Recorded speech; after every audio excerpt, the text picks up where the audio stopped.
KPU Provinsi Bali telah menyurati demi keamanan daerah Provinsi Bali menyurati KPU Pusat supaya mempertimbangkan ke-26 partai ini karena mereka telah lolos verifikasi Departemen Kehakiman dan HAM secara undang-undang memenuhi syarat.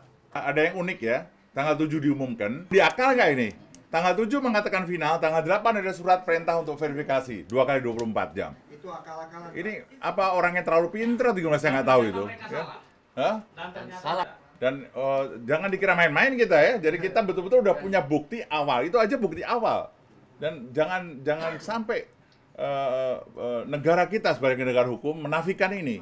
Walaupun saya tahu, kita tahu semua bahwa ini state policy karena kehendak rakyat untuk melakukan pemilu, tapi kalau dilakukan oleh tangan-tangan yang kotor, itu saya kira kurang tepat. Dan lagi Pak, ada informasi pimpinan partai di Provinsi Papua, menurut informasi yang kami terima, mereka sudah menuju ke Jakarta untuk menanyakan secara langsung kepada KPU Pusat. Dan saya mempunyai himbauan kepada Presiden sekarang. Presiden dalam kondisi seperti ini harus mampu menggunakan hak vetonya. Dan hak veto itu tidak ada alasan lain.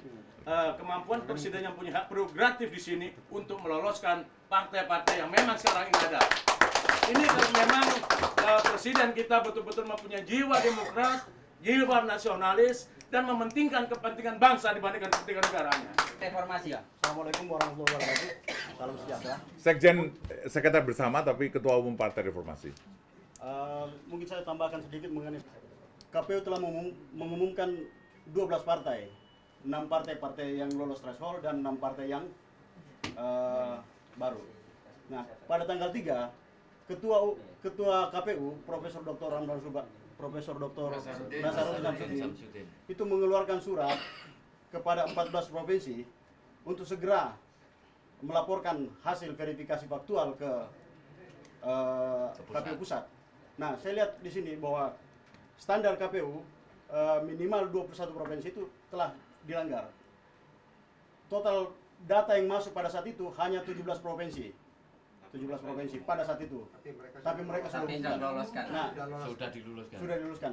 Nah, saya lihat di sini bahwa verifikasi faktual ini batal Demi hukum. Akal-akalan. Ini akal-akalan mereka.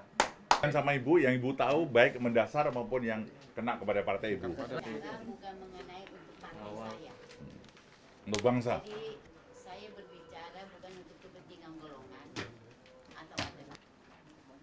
Sayang saya tidak membawa, tapi kemarin saya sudah utarakan bahwa yang 1000 rahasia daripada pemilu. Sebab itu yang saya katakan, mengapa pada saat itu polisi mengatakan silakan gugat, jangan unjuk rasa. Saya bilang ini gedung rakyat, apa yang dikatakan oleh Mas Bambang.